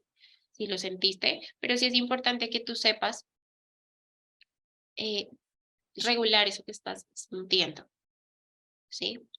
Entonces, pues digamos que no, uno suele clasificar esas emociones entre positivo y negativo, pero pues digamos que no es el ideal. Que tú te sientas triste no es algo malo, y de hecho es algo que también afectamos a nuestros niños desde muy pequeños para llegar a esa regulación emocional.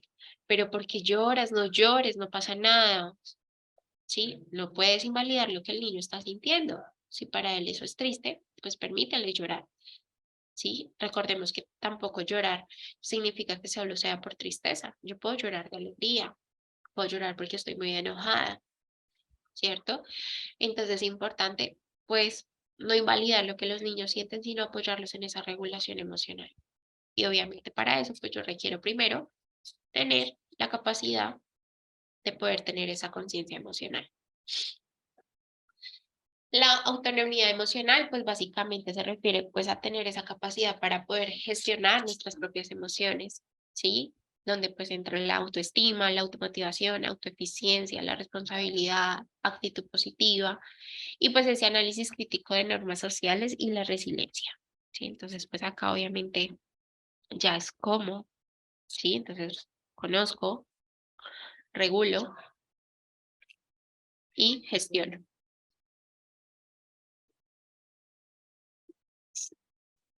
Ya en cuanto a esa competencia social, pues es la capacidad que yo tengo para poder mantener relaciones con los demás. Dentro de estas, pues se encuentra las habilidades como esas habilidades sociales básicas, como el respeto por los demás, la comunicación receptiva, expresiva, poder compartir las emociones, comportamientos, tener asertividad, prevención y solución de conflictos, la capacidad que yo tenga de gestionar ciertas situaciones emocionales que se me pueden presentar sin que yo las espere, ¿sí? Entonces es importante, pues obviamente, un rol fundamental esa competencia social. Bueno, ¿cómo vamos hasta acá, chicos? Andrés, tiene que ver con el conocimiento de uno mismo. Sí, totalmente. Totalmente estoy de acuerdo contigo, Andrés.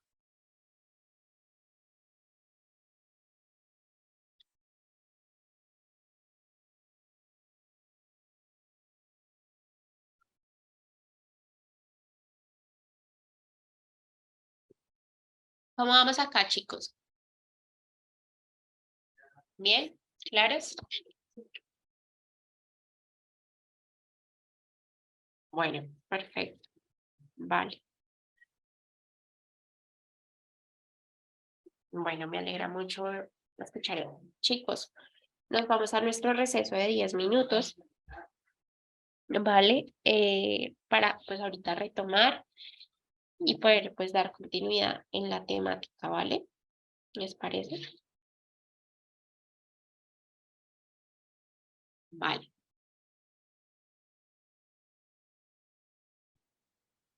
Listo, Andrés. Vale, Anita. Bueno, entonces salimos a nuestro, vale, Melissa, Viviana, ok, Iris. Entonces nos vamos al recesito de 10 minuticos y ya regresamos, ¿vale, chicos? Vale, Claudia, me alegra mucho. Listo, yo feliz. Bueno, regresamos, chicos. Entonces, pues bueno, espero se hayan podido activar en ese recesito para pues dar continuidad en lo que vamos a desarrollar de aquí en adelante. ¿Listo? Bueno, entonces ya habíamos hablado de esta competencia social que obviamente es muy, muy, muy importante. Vale, Viviana, ya veo que ya retomaste acá. Perdón, como les dije, estoy un poco indispuesta, entonces les pido una disculpa. Eh, bueno, continuamos por aquí. Vamos a hablar ahora un poco de esas habilidades de la vida y bienestar. ¿Y a qué se refieren con esto? Que obviamente es muy importante en esas habilidades emocionales, ¿no? Y es que se refiere a esa capacidad en la que nosotros podamos adoptar esos comportamientos de una manera responsable que nos permitan conseguir objetivos, cumplir, ¿sí? Metas de nuestra vida. Y es aquí como nosotros fijamos objetivos adaptativos, tomamos decisiones, buscamos ayuda, recursos, pues todo obviamente se requiere también de ese bienestar emocional y el poder fluir, ¿no? Entonces, pues acá es como nosotros empezamos también a desarrollar esta capacidad de nosotros mismos generar esas experiencias positivas, ¿sí? Frente a las diferentes situaciones a las que nos enfrentamos en nuestro día a día. ¿Listo? Entonces, importante, pues obviamente tener en cuenta estas habilidades de la vida y el bienestar. Quiero compartir con ustedes parte de este video. Les pido que lo podamos escuchar. Nos va a hablar sobre esa agilidad emocional, un entrenamiento para vivir mejor. porque pues luego vamos a hacer un pequeño ejercicio con este videito. ¿Listo? Entonces regálenme un momento, ya les voy a compartir pantalla.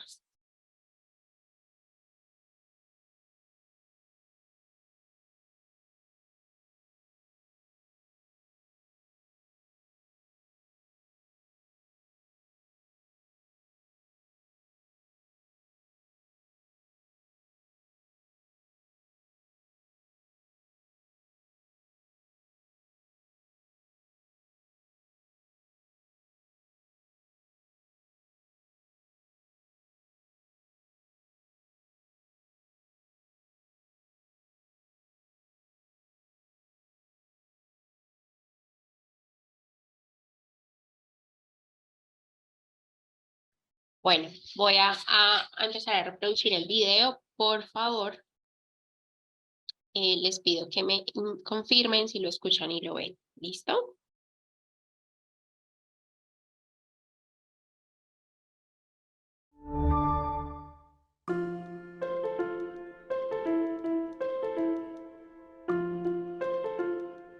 Susan, bienvenida. Gracias. Muchas gracias por estar hoy con nosotros. Es un placer estar aquí. Susan, te has convertido, yo diría que en una de las personas más conocidas y una experta internacional por tu trabajo sobre las emociones y sobre cómo usar nuestras emociones para extraer lo mejor de nosotros. Y antes de entrar en detalle en tu trabajo y tu investigación, me gustaría poner un poco de contexto y que nos explicaras cómo empezó tu interés por este tema. Mi trabajo se centra totalmente en lo que yo llamo agilidad emocional. Se trata de cómo podemos mantener una relación sana con nuestras emociones para poder sacar lo mejor de nosotros. Este tema empezó a interesarme al criarme como una sudafricana blanca en el Sudáfrica del apartheid. Crecí en un país y una comunidad en un profundo estado de negación, porque no hay otra explicación para estar 50 años con leyes racistas y gente convencida de que no hacía nada malo. Pero cuando aprendí realmente sobre la negación y este tipo de emociones fue cuando yo tenía 15 años y a mi padre le diagnosticaron un cáncer terminal. Recuerdo que mi madre me dijo que me despidiera de él. Y fue esa experiencia, la de despedirme de alguien que era completamente esencial en mi vida. Y luego la vida en el colegio seguía y la gente me preguntaba cómo estaba. El punto clave es darse cuenta de que vivimos en un mundo en el que, en muchos aspectos, nos cuesta mucho hablar de la muerte. Y en el día a día de nuestra experiencia emocional, todo nos indica que seamos positivos, que saquemos lo mejor de cada situación y que, si tienes cáncer, bueno, está bien, todo ocurre por algún motivo. Y así empezó a interesarme la idea de que vivimos en un mundo que no nos prepara eficientemente para desarrollar las capacidades más esenciales que necesitaríamos como seres humanos. O sea, cómo cuidar de nosotros mismos, porque si no podemos cuidar bien de nosotros mismos, tendremos problemas en todos los aspectos de la vida, nuestra salud, nuestra carrera profesional, la educación de nuestros hijos, nuestras relaciones de pareja, todo. Susan, hace unos años propusiste el concepto de agilidad emocional y se hizo viral muy rápidamente. Sí. ¿Cómo describirías qué es la agilidad emocional y cuál es su propósito fundamental? La agilidad emocional es nuestra capacidad de conectar con nuestro mundo interior. Pueden ser pensamientos como no soy lo suficientemente buena, o emociones como sentir tristeza o estrés.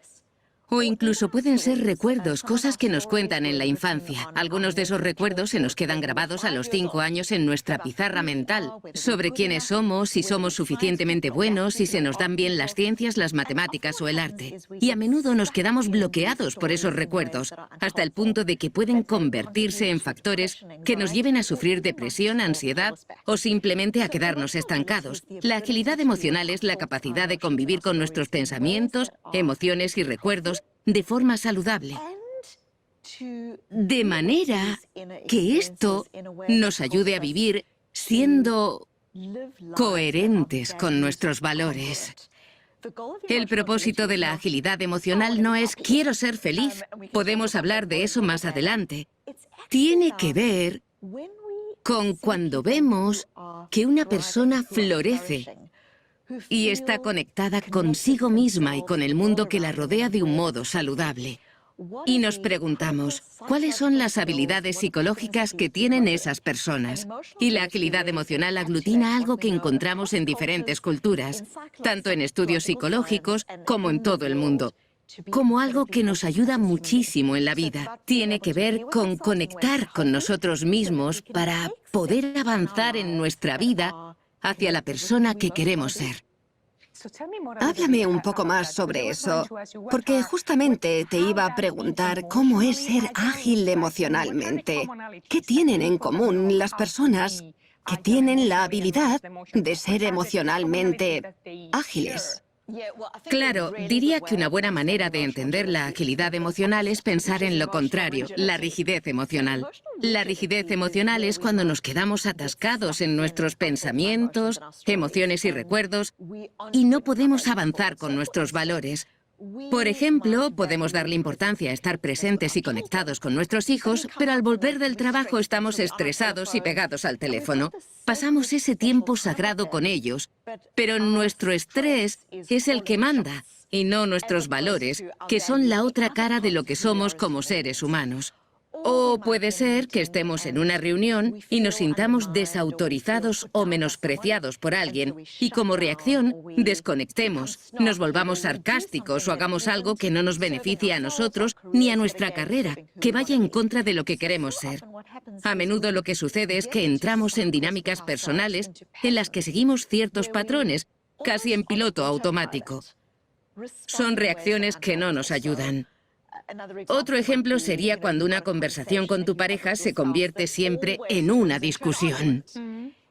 Y puede que no sea un reflejo de lo que quieres de esa relación, pero se convierte en un patrón de actuación en piloto automático.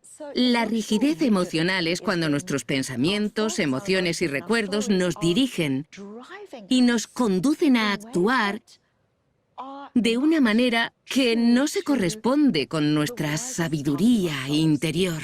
Y digo esto porque no intento decir que nuestros pensamientos, emociones y recuerdos sean poco saludables. Hablaremos más tarde de lo importantes que son, pero como seres humanos, todos tenemos sabiduría. Tenemos otras partes de nosotros mismos a las que podemos recurrir.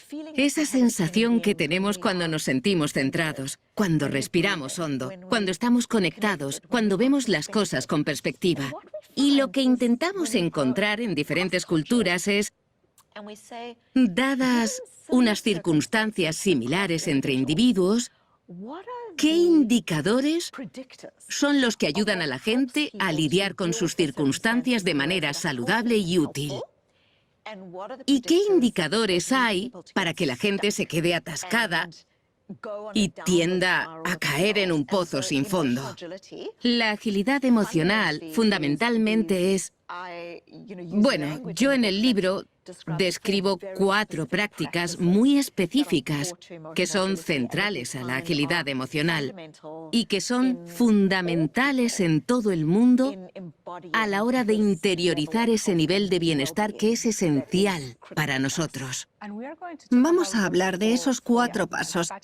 Pero antes de eso, porque estoy segura de que mucha gente se lo está preguntando ahora mismo, ¿cuál es la diferencia entre agilidad emocional e inteligencia emocional?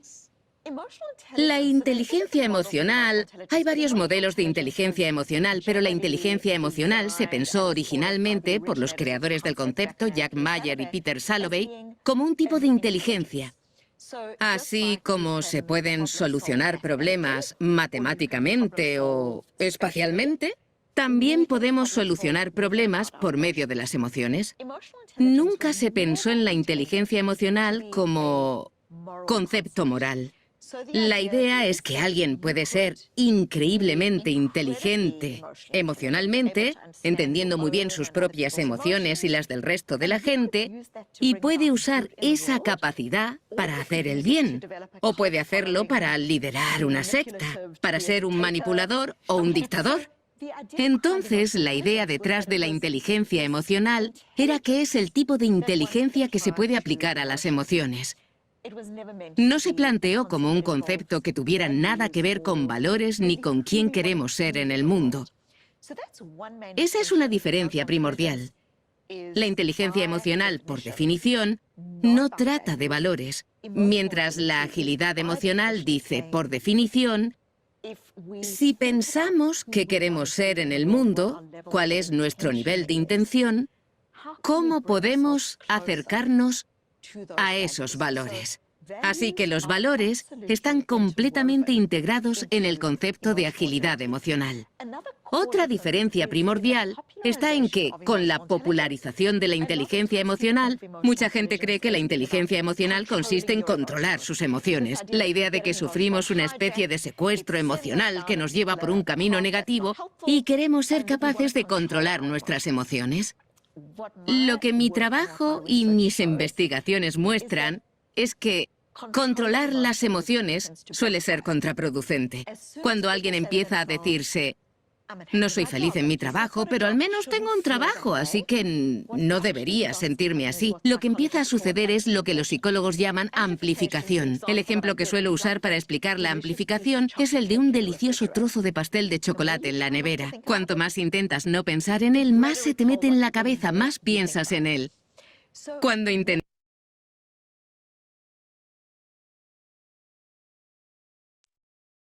Bueno, chicos, esa fue una gran partecita de ese video. ¿Qué les pareció? Vale, Iris, tranquila.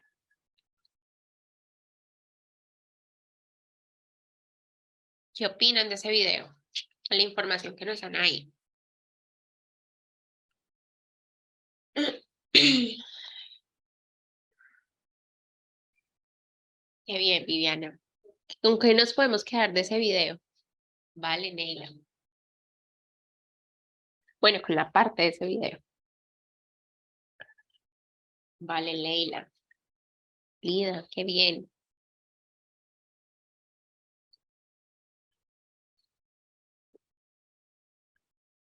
Sí, realmente es muy importante, no solamente en la infancia, como adultos, además porque muy seguramente en ese momento, cuando nosotros éramos niños, pues muy seguramente esa relevancia que se daba a esa inteligencia emocional, a esa agilidad emocional, pues obviamente no estaba muy presente, ¿cierto? Entonces, pues es algo que no solamente en este momento aplica para nuestros niños, sino también para nosotros. Y hablábamos la otra vez de eso, que obviamente el poder estar bien, sano emocionalmente, pues nos permite también tener una muy buena actitud y desempeño en cada una de nuestras actividades. Es interesante cómo las emociones influyen positivo y negativamente de acuerdo a cómo las manejemos. Exacto, Sandra. Eso es muy cierto, Dafne. Muy bueno, muy importante detectar cuándo quedarse atascado en las emociones no permite desenvolverse en la vida adecuadamente. Sí, eso es muy cierto y es algo difícil, ¿no? Pero muchas veces uno cree que son cosas que realmente no tienen una solución o uno se enfrasca, obviamente, en lo que uno está sintiendo. Pero pues a la final, no somos los únicos que hemos pasado por esa situación. Y igual va a haber alguna solución y vamos a poder seguir en ese proceso. Entonces, que pues digamos que en la vida pues uno va a experimentar diferentes situaciones donde vas a tener diferentes cambios emocionales, pero depende también de si nos quedamos atascados ahí o seguimos avanzando. Y Belis, este video nos muestra cómo la agilidad emocional puede variar nuestras perspectivas sobre una realidad determinada. Sí, totalmente de acuerdo contigo. Viviana, nacemos con una inteligencia y la vamos adaptando, y la otra es cómo la adoptamos a nuestra vida. Eso es muy cierto. Agna, excelente, me hizo recordar hace pocos mi tía Mamá murió de cáncer. Me siento toda triste y no acepto que esté muerta. Es tu proceso, ¿no? Cada proceso es diferente y obviamente es algo muy doloroso. Lo siento mucho, Agda. Andrés, interesantísimo. El video y requiere de un gran conocimiento de uno mismo, como las emociones muchas veces nos dirigen. Sí, realmente las emociones nos mueven mucho, ¿no? Significativo, nos ayuda a entender cómo controlar las emociones, cómo expresarnos ante alguna situación, nos invita a reflexionar antes de actuar para no traer nada negativo más adelante. Ujú. Muy bien, Josbelis. Atsiri, muy interesante, nos permite saber manejar nuestras emociones, aceptar lo que pasa a nuestro alrededor y saber adaptarla a nuestra vida. Exacto. Melissa, en sentir, reconocer, trabajar en lo que sucede, se transita por el cuerpo. Exacto. Muy bien, chicos. Entonces, chicos, les quiero proponer algo. Ustedes obviamente me dicen si están de acuerdo. Realmente es que, como les dije desde un inicio, me siento un poco indispuesta por el tema, bueno, el malestar. Es una gripa, pero pues estoy con el malestar general, que pues es un poco tedioso. Veo por aquí algunos comentarios. Fanny, los niños son emocionalmente inteligentes, me encanta el manejo de talleres de la ternura, se afloran todos los valores y sentimientos. Qué bonito, Fanny. Sí, claro, muy importante, muy significativo para ellos. Y Beth, hace 5 años falleció mi hija, de 15 años y duré 3 años en el proceso. Ahora miro las cosas de otra manera. Wow, Ivette, bueno, no es algo tan fácil. eh, Obviamente es algo que, que aunque es un proceso largo que tú pasaste durante 3 años, pues igual es algo que igual recuerdas y no es fácil, entonces de verdad lo siento mucho, pero qué bonito que hayas podido ir avanzando en ese proceso.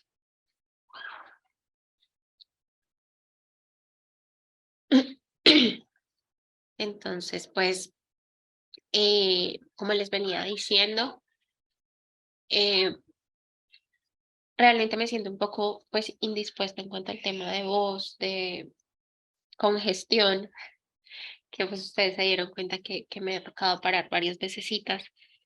Eh, Quería proponerles, mi idea era poder, pues, desarrollar una actividad con este video que vimos.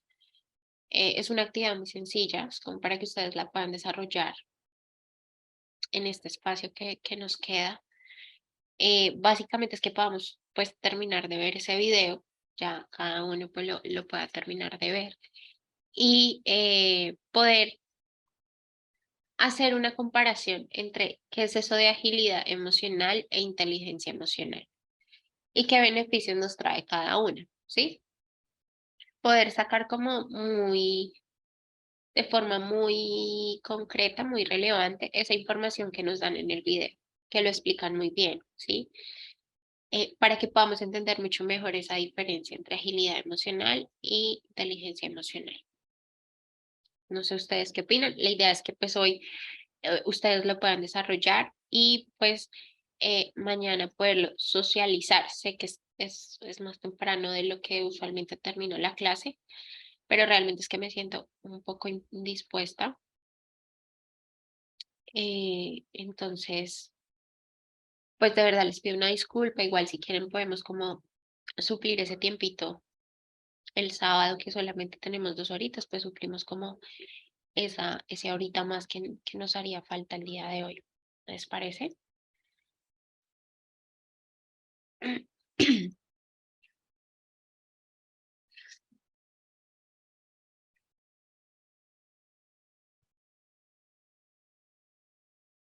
Vale, les agradezco mucho de verdad que lo entiendan. Yo sé que obviamente pues el tiempo de ustedes es muy valioso y, y pues realmente me conecté por poder desarrollar la clase, poderla eh, pues llevar a cabo, pero realmente es que me siento bastante indispuesta y pues no es lo mismo, no es lo mismo no poderles realmente dar pues como el 100% durante la clase.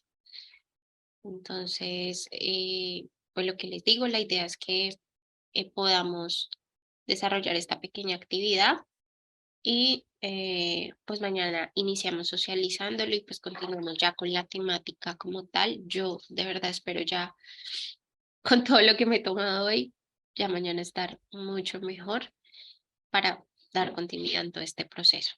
¿Listo? Yo les agradezco mucho la comprensión. Ya les envío el link y el nombre del video.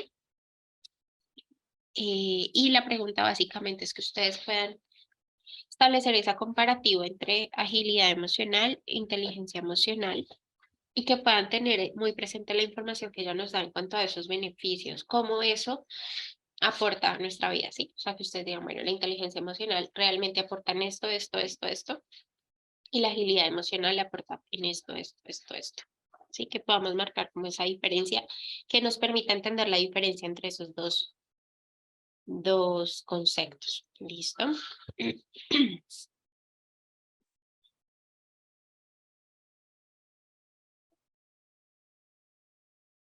Acá les envío el link. Gracias a ustedes. Gracias, Fanny. Gracias pues a cada uno. De verdad por entender. Yo de verdad que aprecio mucho eso.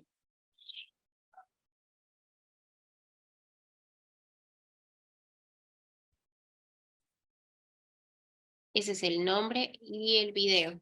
Listo, chicos. Entonces, porfa, pues aprovechen ahorita este tiempito para poderlo trabajar. Yo sé que la hora es difícil. También para ustedes vienen de trabajar, de muchas cosas del día. Entonces, pues mañana lo podamos socializar mucho más. Quiero que también mañana vayamos haciendo como un pequeño repaso de temas que ya hemos venido hablando. Pues como para afianzar mucho más esas temáticas y ir también como en ese orden. Sé que muchas personas se han ido como conectando en el transcurso de las clases y pues como que clases anteriores quedan un poco como perdidos, aunque quedan grabadas. Entonces, pues bueno, la idea es hacer como un mini resumen de esto, pero de una manera mucho más visual, más dinámica y, y pues socializar la actividad que ustedes van a hacer y continuar con la temática. ¿Listo? Chicos, mil gracias, de verdad. Pasen una linda noche, que puedan pues desarrollar la actividad. Igual si quedan dudas, eh, mañana lo podemos socializar y resolver como esas inquietudes. ¿Listo? Que descansen, una feliz noche.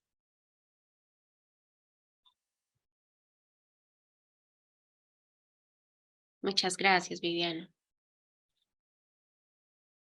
Vale, Lida, feliz noche. Gracias, Nelly. Ay, muchas gracias, Viviana. Gracias, feliz noche, pero también para ustedes. Mañana poder retomar 100%. Listo. Muchas gracias, que descanse.